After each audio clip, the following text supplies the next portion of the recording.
Hello and welcome to Flute Q&A number 7 with me, Jane Kavanagh.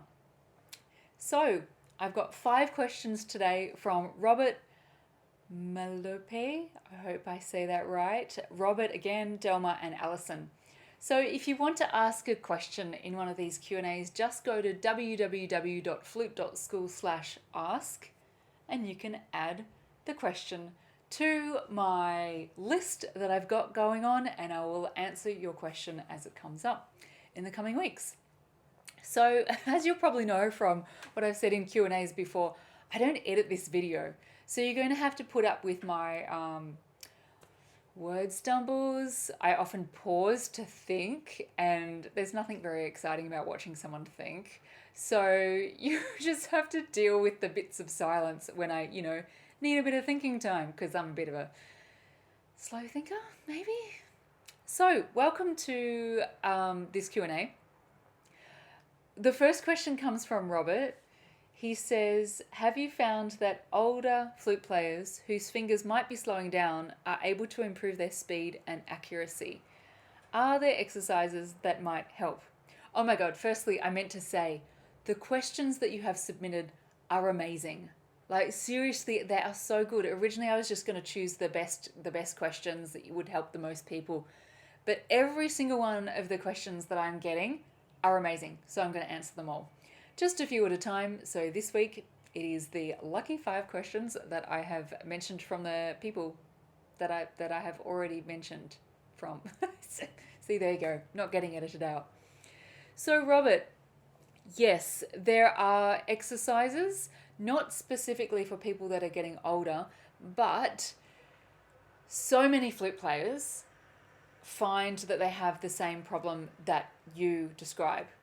So I suspect, because I'm not in the age of having fingers slow down yet, although it is inevitably going to happen, I suspect that your slow finger issue is not because of age so much, but just general technique that you can fix up and get your fingers to work more quickly. So I'm going to address your question as if it was asked by anyone of any age, the things that you can do to speed up your fingers. I actually did a video on this recently, and I've put a link below for you, and it's 5, what did I call it? I think it's 5 tips to speeding up 5 tips to faster fingers. But anyway, it's tips to get your fingers faster. So have a look at that video, because that will help you further. Generally speaking though, the reason that people have slow fingers on the flute is because the balance of their flute, the weight distribution is off. Now, if you have your flute so that, let's say, it's rolled in, the heavy rods on the back of the flute are already pulling the flute back towards you. And if you have it rolled even more back towards you, even just a little bit, it's going to throw off that balance and your flute is going to feel like it rolls. So Robert, it was Robert, wasn't it? Yeah, Robert, if when you play C or C sharps, it feels like you're kind of almost going to drop your flute, then 100 million %, if that was such a thing, we'll stick with 100%, 100% your flute is rolled too far in, and your hands as a result are gripping onto the flute to stop it from rolling. Now, as soon as, that's one example of a flute that's out of, the way you hold the flute being out of alignment. So that's one example. Another example is if your hand position is not quite right. So your thumb's not in the right spot here, or it's not resting on the flute here in the right spot. That's another example of the flute posture. Well, you wouldn't say flute posture. The way you're holding the flute being off. Both of those things contribute to your hands gripping onto the flute to stop it from rolling, or to stop it from moving in a way that you don't want it to move. As soon as you do that, even if it's a tiny bit, and even if you don't even really have any idea that you're doing it, as soon as you get that tension into your hands, slows down your fingers instantly. Like, instantly. You can imagine that if you are hanging on to something, let's say you're hanging on to a tennis ball like this, and you want to wiggle your fingers. They can probably move quite quickly if you've got the tennis ball resting in the palm of your hand. But let's say you tip it down so that the tennis ball is being held up by your fingers. All of a sudden, they can't move quite as quickly because they've got another job to do, which is stopping the tennis ball from falling. Now, if you turn that tennis ball into something even heavier, obviously, if you have it tipped down and you're holding the heavy ball, you're going to have trouble moving your fingers. But even if you have this heavy ball in the palm of your hands and it's weighty, and your arms, in this case, and your shoulders are carrying some tension because they're trying to hold up this thing, especially if you're doing like this, your fingers are going to be so slow. So the demonstration for that, the reason I demonstrated that is because it's not just your hands that carry tension which slow down your fingers. It's actually your whole body, your arms, your shoulders, and other parts of you that affect your arms and shoulders and your fingers and slows it down. Now, I'm so into this because I've been to see physiotherapists, they're called in Australia. In America, I think they're called physical therapists, from various sort of sporting injuries or falling down one step and all sorts of things, or just getting a crick in my neck from sleeping funny. I have learned so much about body mechanics over the years, and this particular physiotherapist is very holistic, and she has explained to me how things affect all sorts of things in your body.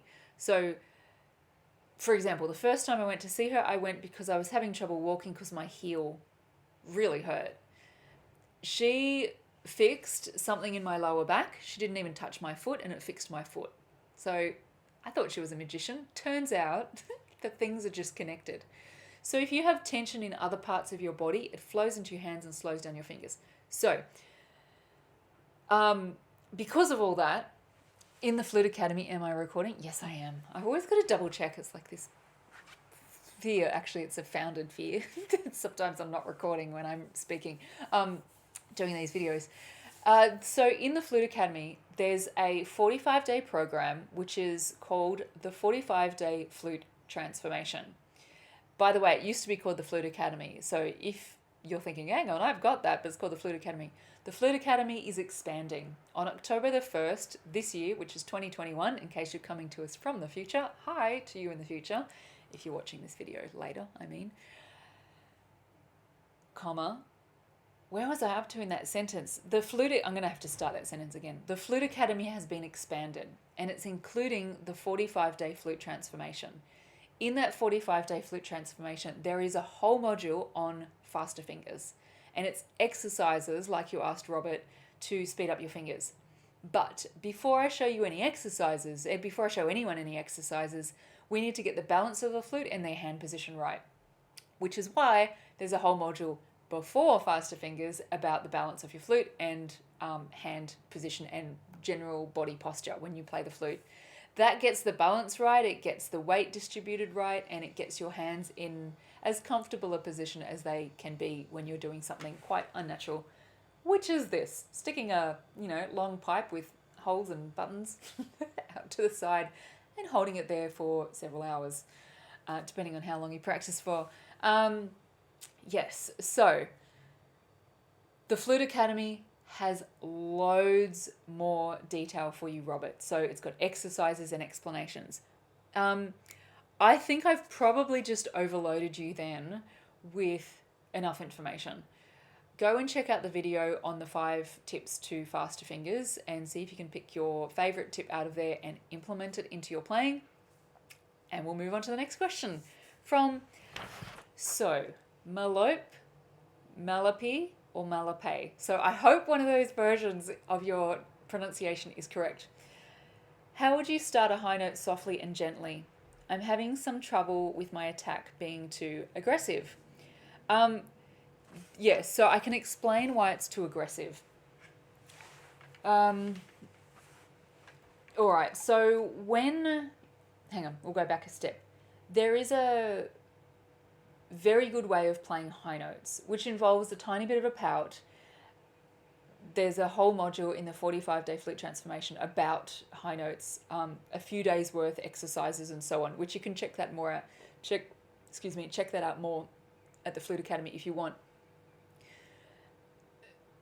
If you don't have this embouchure technique right, or not quite right, chances are when you play high notes, you're going to be doing either you're going to be doing either of two things, one of either of these two things. You're going to be squeezing your mouth, or you're going to be tightening your mouth. Hang on, wait. I wish I could edit that because that's not quite what I meant. You're either going to be squeezing and tightening your mouth, or you're going to be blowing harder. These are some examples. So this is a high note with I call it the pro way. Also, I call it the real way of playing high notes, where there's a bit of a pout involved. And this is if you're squeezing. Can you see my mouth was pulled back just then? And then the other way is if you're blowing too hard. My mouth will look sort of pretty normal, but it will be loud and it will be sharp. So you just have to blow harder to get high notes. So if you're not doing the pro way or the real way of playing high notes, as you get higher on the flute and into your high notes, so I thought you said a specific high note, into your high notes, you're having trouble playing them softly and gently, and this is the reason why.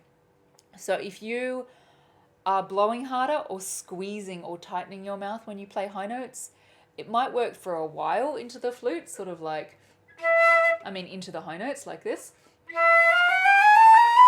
But as soon as you get up to higher ones, if you're pulling back, you're squeezing, or you're simply blowing harder, they're not going to work. Your high notes will sound like this. Or, so they won't come out, or you'll just be blowing so hard that you're like, this cannot be right. They just sound loud, they sound awful, and you're probably running out of air or maybe getting dizzy. So the short answer to your question about how would you start a high note softly and gently is to learn the real way of playing high notes. And then you can do things like this. So see how softly and gently you can start that?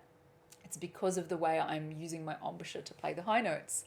Now, if you're having trouble with your attack being too aggressive, I'll tell you what's happening.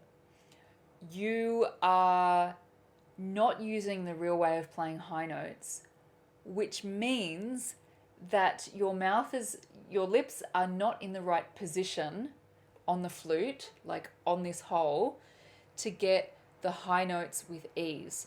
And because you can't get the high notes with ease, you have to speed up the air suddenly, explosively, most likely with your tongue, like tonguing, to get the air to suddenly go fast enough. And that'll sort of get the note going, and then you're probably blowing harder through the rest of the note as well. So if it's sounding explosive, it's because the way you're blowing is forcing you to make an explosive start to force the air to go faster, which is like forcing the note up high, but it comes fraught with all sorts of problems. So if you're blowing harder to get high notes, you'll be sharp, you'll run out of air really quickly, it'll be really loud, and it won't sound very nice.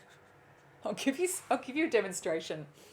So, I don't mean to be negative Nancy there, but no, I'm not actually. It's just, it's an observation, like it's fact of what happens when you blow too hard without using your real way of playing high notes. So this is an example of the real way. I'll just do a chromatic bit up high.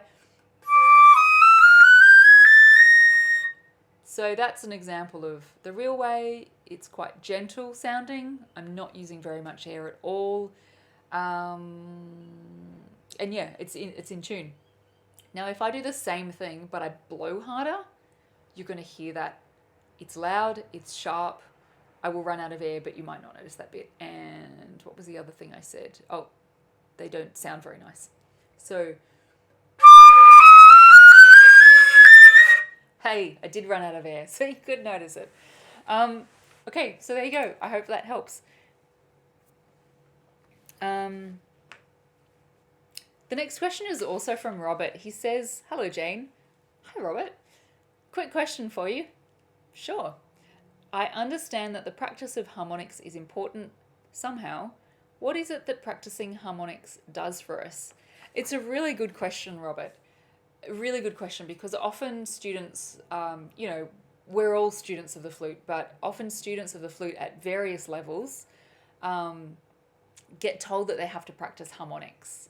And so they go, okay, cool, I'm going to practice harmonics.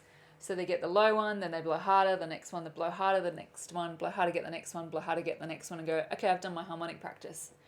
But either consciously or maybe in the back of their brain, they're thinking, cool, tick, I did my exercise, but why aren't I getting significantly better on the flute?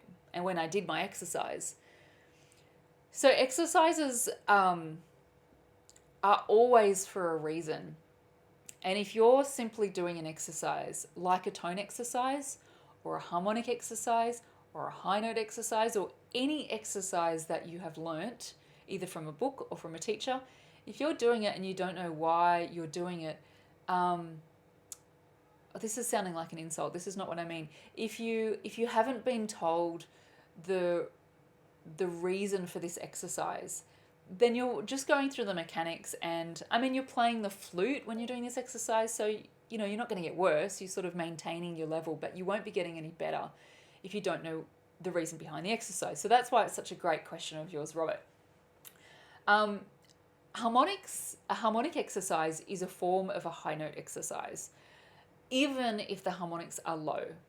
So you know how in the question before I was talking about the real way of playing high notes?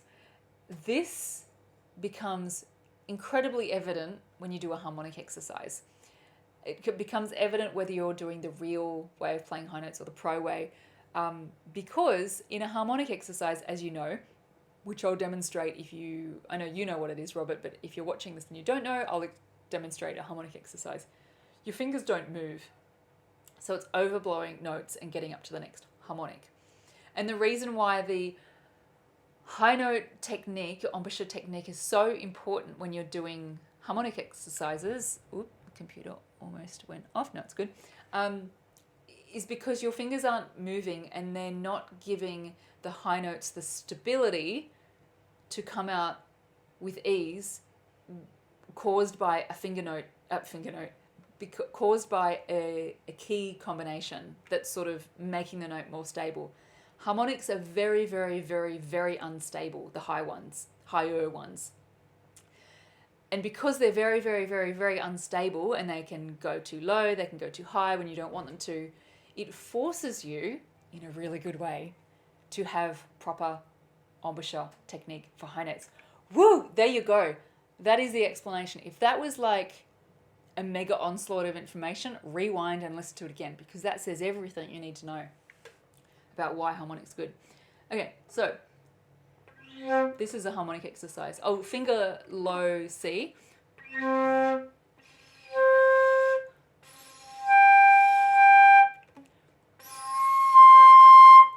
I think my low C is not working properly.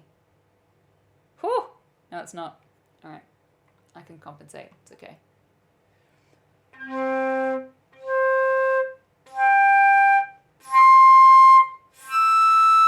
And it keeps going up. Can you see that my fingers are not moving? That is what makes those high notes so unstable, and you can only get that precision that I just got then with the real way of playing high notes. There you go, Robert. That is like in the bag explanation. Oh, by the way, day 8 of the 45-day flute transformation, which is in the Academy, that lesson is called How Harmonics Help. And there is an exercise to go with it. In case you want to learn more, that is a detailed lesson about harmonics. Okay, the next question comes from Delma. Hello, Jane. Hi, Delma. Thank you for your videos. You're welcome. I really enjoy them. Awesome. This is fun. My question, I could have just jumped straight to the question, but hey, I don't want to leave out the rest of what you've added. My question is, could you please demonstrate how to end a fall, as in jazz music, when you fall off the end of the note, at the end of a phrase? Yes, I can, and I'm not even a jazz player. In fact, I was teaching someone to do this 2 days ago. Sydney is in lockdown at the moment, keeps getting extended. Fair enough, to get things under control. COVID. So if you're coming to us from the future, we're in 2021 right now. COVID year. Well, COVID year number 2. Number 3 for some. Being called COVID-19 and all. Sydney is still in lockdown, so I'm teaching my real life flute students, like kiddies, on Zoom. Actually, that Zoom bit is actually totally relevant. So I could have just said, I was teaching a student a couple of days ago, because but it was on Zoom. And she's learning a band piece. Quincy Jones, oh my God, what's it called? Soul Bossa Nova. The tune from, the theme from Austin Powers. And it's got a fall in it because it's a jazz piece. How does it go? Oh, it goes. That's what she had to learn. And do a fall off. That's just the start of Soul Bossa Nova. So the way to do it is to run off the end of the note and get softer. So you drop down a few notes and you get softer. A lot of people do this. They'll go and try and land on a note, which is actually good flute playing if you need to land on another note. But that is not the way to do a fall off or a drop off or a gliss or whatever you want to call it. I think it's got another name as well. No, I think it's got a fancy name that no one uses. Oh, never mind. Don't know what it is. So make sure that you get softer through the drop off. When I played it then, I played a chromatic scale. But you don't have to do chromatic. You can just go down run your fingers down the flute basically. Because the key doesn't matter. Because it's more of an effect than anything that needs to stay in a particular scale or key. So you could go... I just ran my fingers down like that. I mean, using real flute fingerings, but I didn't worry about doing a B flat or a B natural or an F sharp or versus F natural. So that's that one. And the other one was chromatic. But the most important thing is it gets softer. What was I going to say? I was going to say one more thing. Oh, that's right. So that one started on D flat just because that is the note in that piece I was demonstrating, but you can start it on any note. Let's say it's on an E flat. Or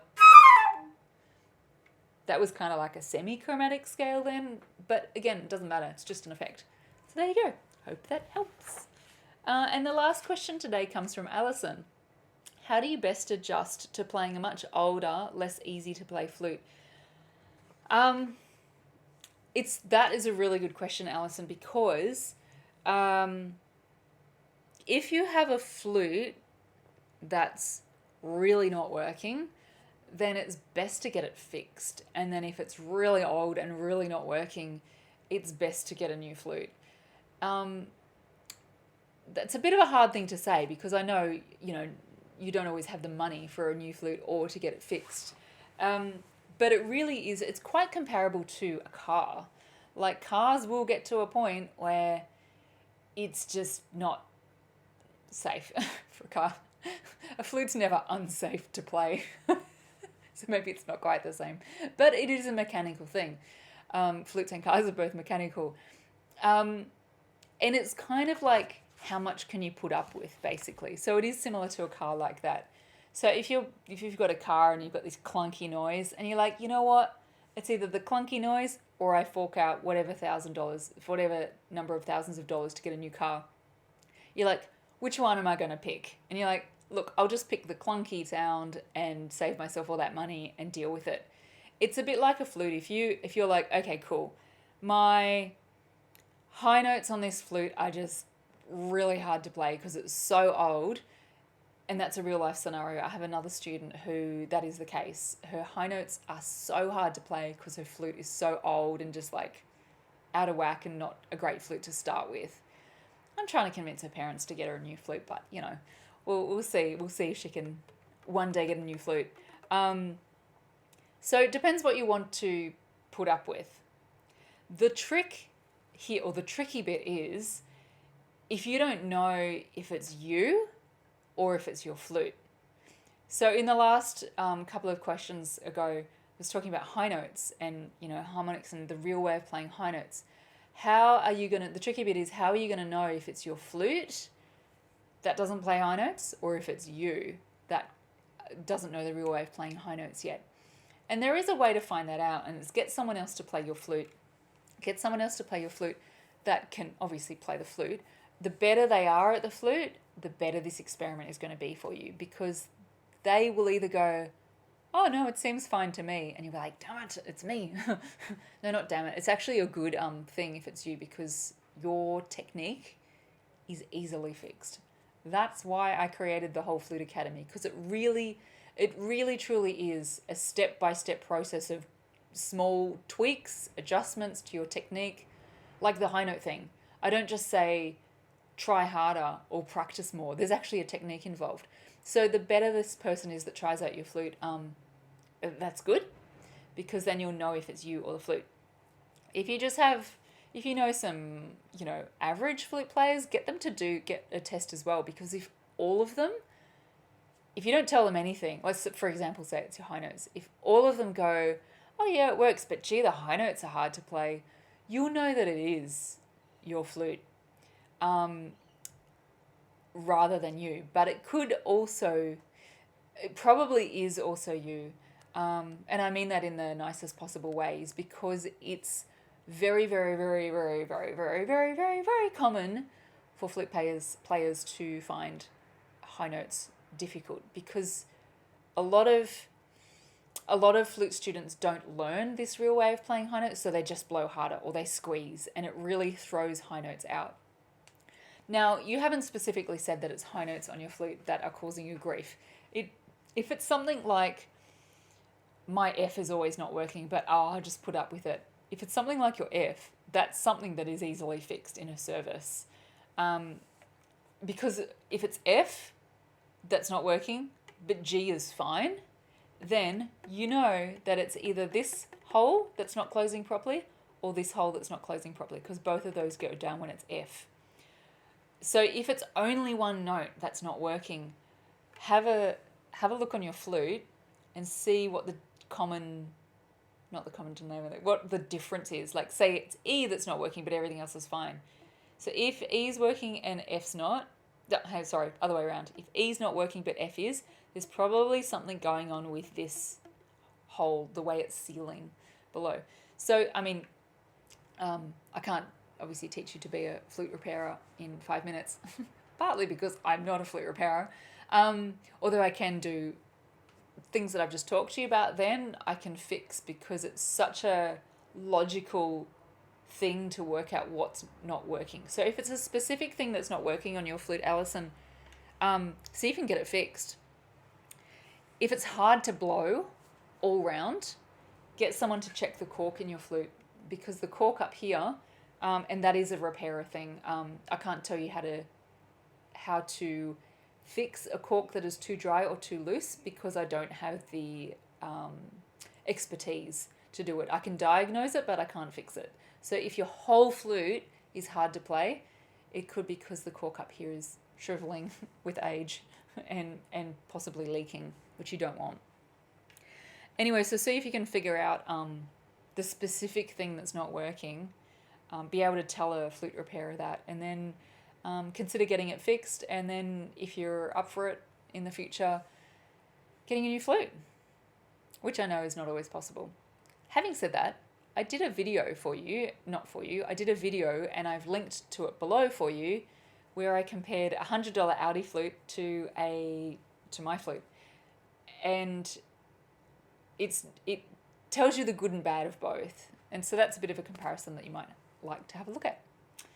So that's it for another Q&A, Flute Q&A number 7, in fact. So I'll see you next time. Bye.